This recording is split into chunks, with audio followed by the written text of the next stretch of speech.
The Ford Contour hit the market in the mid-90s, along with its stablemate, the Mercury Mystique. Dubbed a world car, the two versions of the car were brought into production to replace the Ford Tempo, as well as its Mercury counterpart, the Topaz. Designated as a midsize sedan, sold in the North American market from 1995 to 2000, its platform also served as the underpinnings of the 8th generation Mercury Cougar. In this episode, we're going to look at how this platform was declared a class leader in Europe while simultaneously struggling to gain traction in the North American market. So grab an orange Fanta, kick back, and let's get down to the nitty-gritty. The Ford Sierra was a rear-wheel drive, mid-size European car that was in production from 1982 to 1993. The Sierra got a revision in 1987. This was also around the time frame when its successor was in its early stages of development. The Sierra was going to be in need of a replacement model sooner or later, so Ford invested a total of $6 billion into the design and development of a new successor built from the ground up. At the time, this development was one of the most costly to ever happen. The codename for the new car was Charlie Delta Whiskey, and this design was collaborated between Ford USA in Dearborn and Ford of Europe. Let's go back to that whopping $6 billion development cost that we mentioned earlier. One of the reasons for such a high price tag was the fact the new car was going to be a clean sheet design. In other words, this new car being developed would not share the underpinnings, or anything else for that matter, with the Sierra. As we mentioned earlier, the Sierra was a rear-wheel drive vehicle, and this new car being developed would sit upon an all-new front-wheel drive platform with a four-wheel drive version available. More on that later. The floor pan was designed to accommodate practically any type of drivetrain, ranging between transverse inline-4 engines to longitudinal V8s. Perhaps engineers were a bit unrealistic in that aspect, because ultimately this led to a hugely intrusive and mostly disused bell housing cover and transmission tunnel, which in turn led to the footwells and the driver and passenger side of the car feeling more cramped than it should have been, considering the size of this new car. An entirely new stick shift and automatic transmission was being developed for the new project, with the automatic featuring electronic control with sport and economy modes, plus switchable overdrive. It even got a new state-of-the-art suspension, one that allowed it to possess class-leading handling and ride qualities, and subframes front and rear to give it an executive car level of feel and refinement. By now, the year was 1989. Ford announced its plans to unveil an all-new mid-size sedan, which would be replacing the Sierra within the next few years. As far as what the car would be called, that was still up in the air. At first, Ford even considered keeping the Sierra name for the new car. A few discontinued nameplates, names that were no longer being utilized and could be adopted for this new model, were not off the table either. 1990. There were a few prototypes being driven around on public roads as well as tracks for testing. This was pretty much going to be the final product before the car was put into production. But then, Nissan unveiled the 1990 Primera, which caused Ford to go back to the drawing board and make some huge revisions to that final product. The new Primera was a competitor in this particular class, and Ford wanted to benchmark it instead of the Honda Accord it had benchmarked. The Nissan Primera is the same car that is otherwise known in the US market as the Infiniti G20. At this time, the new for 1990 Honda Accord was on sale. However, during this development, Ford's new car benchmarked the previous generation Honda Accord before benchmarking the all-new Primera. It was imperative that this new car was good and succeeded. After all, it was going to be unveiled during a tumultuous time at Ford of Europe. The company was under scrutiny regarding the design and engineering and cost-cutting aspects of their cars. Their cars were being heavily criticized for their substandard ride and handling characteristics. Despite the fact the Sierra had strong sales, it could never match up to the amount of sales as its predecessor, the Cortina. To make matters worse, the Sierra was becoming overshadowed and outsold by the contemporary and better innovated Vauxhall Cavalier. And if all that wasn't bad enough, the once loyal consumers were now beginning to show more interest in rival products from competing brands. As the new car was being prepared for its official debut, Ford of Europe's future was at stake. November 1992, the new car made its official debut. Ford announced it would not retain the Sierra name, but would instead go with something fresh, Mondeo. Although the new Mondeo would not be up for purchase until another 4 months. The initial Mondeo is often referred to as the Mark I, while the mid-cycle refresh version is referred to as Mark II. The all-new Mondeo placed emphasis on safety. It was the first car ever sold from the beginning with a driver's airbag in all of its trim levels, a contributing factor that led to its title European Car of the Year in 1994. Along with an all-new platform, the Mondeo also used Ford's Z-Tech engines, which were new at the time and first seen in the 1991 Ford Escort and Ford Fiesta. The 1.6-liter from the Escort, the 1.8-liter that powered the Escort, as well as the Fiesta, and a completely new 2-liter were variants of the Z-Tech engine being used.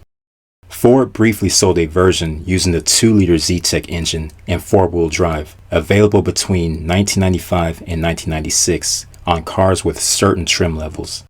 Now, before we continue, I would like to point out that it was the 1991 European Ford Escort that got the Z-Tech engines. The 1991 North American Escort did not have the Z-Tech, but instead was powered by the compound valve angle hemispherical engine, or the slightly smaller but more powerful Mazda B-Series engine, which were 1.9 and 1.8 liters respectively. The Z-Tech did not arrive on an American Ford Escort until the 1998 ZX2. However, the engine was still unavailable on the sedan or the wagon. Unless you're a car enthusiast or lived in Europe, you probably never heard of the Ford Mondeo in the first place. So why is all this information on the Ford Mondeo important, you might ask? Because it was the Ford Mondeo that served as the basis for the North American market Ford Contour and its Mercury counterpart, the Mystique.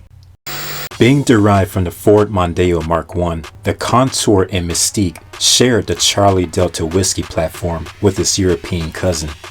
While the first world car is a title that truly belongs to the 1981 Ford Escort, the Contour was revised to the extent where it would be ideal for the typical American car buyer. Despite this, however, the Mondeo, Contour, and Mystique still shared major systems, including body structure, powertrains, and suspension.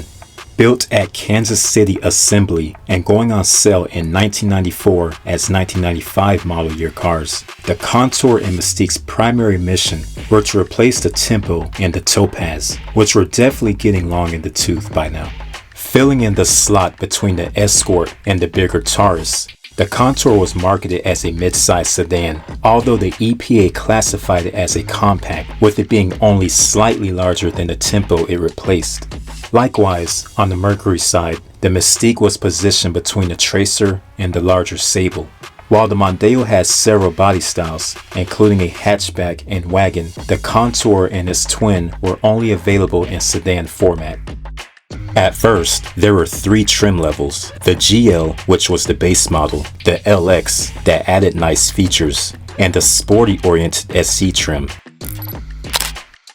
The 125 horsepower 2-liter Z-Tech that we mentioned earlier could also be found in the Contour GL and LX models. The 1.8-liter turbo diesel of the Mondeo was anticipated as not being a popular powertrain option for American buyers. Therefore, it was never sold in North America. Having the largest displacement, the 2.5-liter Duratec V6 cranked out 170 horsepower and was standard equipment on the SE and optional on the LX. The interesting thing about the 2.5-liter engine is the fact it started out as a project being developed for Porsche. The project was scrapped and the engine was sold to Ford. You could get a 5-speed stick shift on all models, with a 4-speed automatic as an option. The price tag ranged from around $14,000 for a base GL to a bit below $20,000 with a fully spec'd out SE, which, during the time, many considered was a tad bit pricey considering how the car leaned more towards the compact size class, and given how its price range lurked in the vicinity of larger sedans and Ford showrooms. The Mercury Mystique came in standard GS and the up-level LS, with a sport option package available for both versions. For the 1997 up to the 1999 model years, the Mystique was available in an unspecified base trim.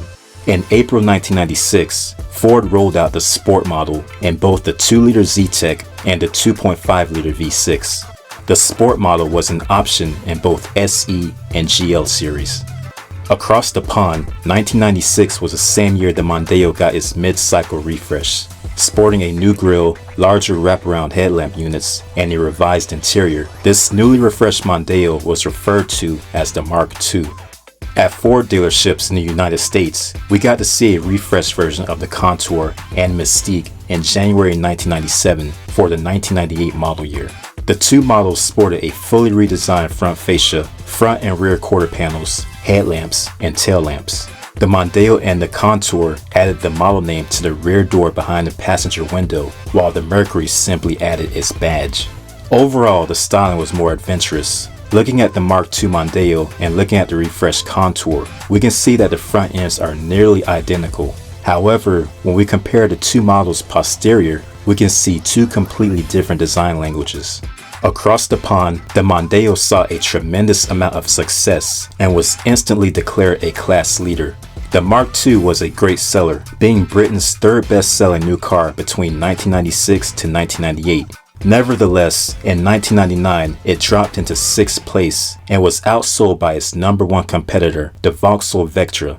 Meanwhile, the struggle was real for the Contour, as it had a difficult time competing in the North American market. In the United States and Canada, the Contour suffered from market incompatibility with its predecessor, the Ford Tempo, which by the end of its production run was very long in the tooth. Not to mention relying on its selling points, like a low price tag, and being marketed to less affluent customers and fleets. By comparison, the new Contour had a higher price tag than the Tempo, and Ford was looking to justify that higher price tag by selling the Contour on its redeeming qualities. A Contour GL, the base model, was priced several $100s more than a loaded Tempo LX. This basically deterred would-be and returning Tempo buyers. More often than not, buyers in the Contour's price range were more interested in the larger Taurus. The 1995 Taurus was in its final model year for its second generation, and there were large factory incentives being offered for the outgoing Taurus in expectation for an all-new generation that was going on sale later that year. The incentives offered for the 1995 Taurus made it a better value for the money. Consequently, this cannibalized some of the Contour's initial sales. The new generation 1996 Taurus was scheduled to go on sale late 1995. This new generation would be more luxurious with a daring, radical new design. Ford had planned to push the new Taurus further upmarket, and doing so usually commands a higher price tag. The new 1996 model was intended to be as shocking as the 1986 model was, and Ford was looking to recreate the wild success it enjoyed with that first generation model. However, this was not the case. When the 1996 Taurus went on sale, customers were simply polarized by its controversial styling, not to mention the ambitious price. Customers also pointed out the fact that the rear trunk space had gone way down, while the overall weight of the car was way up. And while the Vulcan V6 effortlessly moved the outgoing Taurus, it actually struggled to get this new, heavier model rolling. And the 200 horsepower Duratec V6 cost a few thousand more, but it still really didn't generate any significant power until around 4,000 RPM, making it feel even slower to non-lead foot drivers. Taking all this into consideration, Ford had no choice but to discount the new Taurus and reduce its sticker price throughout its generation. Lowering the price of the new Taurus eventually placed it back near the price range of the Contour, thus reigniting the in-house competition. But it didn't stop there. Other competitors were releasing similarly priced midsize models. Dodge had just released the new for 1995 Stratus, which paralleled the Contour in all aspects, but offering more interior space. Then, in 1996, GM rolled out the lower-priced Chevy Malibu that was very similar to the Contour, further cutting into its sales. The Mondeo debuted in Australia in 1995, but was not a sales success there either. Just like the scenario in America, Australian buyers were attracted to the much larger Falcon, To make matters worse, the Mondeo was hindered by fierce competition from Japanese rivals. Ultimately, the Mondeo was eventually dropped from Ford of Australia's lineup. Ford of Australia abandoned the midsize segment, claiming there was limited demand. High-volume fleet sales of the Taurus and Falcon resulted in a large surplus of low-mileage, low-priced, relatively new examples, saturating the used car market. This was also a contributing factor in making the Contour and Mondeo a tough sell to American and Australian buyers. Production ended for the Mystique in late 1999, while production of the Contour went into late fall of 2000 to support rental fleets. There was no 2001 model year. The Contour and Mystique were dropped due to a steep decline in sales. The Kansas City plant where these two sedans were built was retooled to build the upcoming new for 2001 Ford Escape.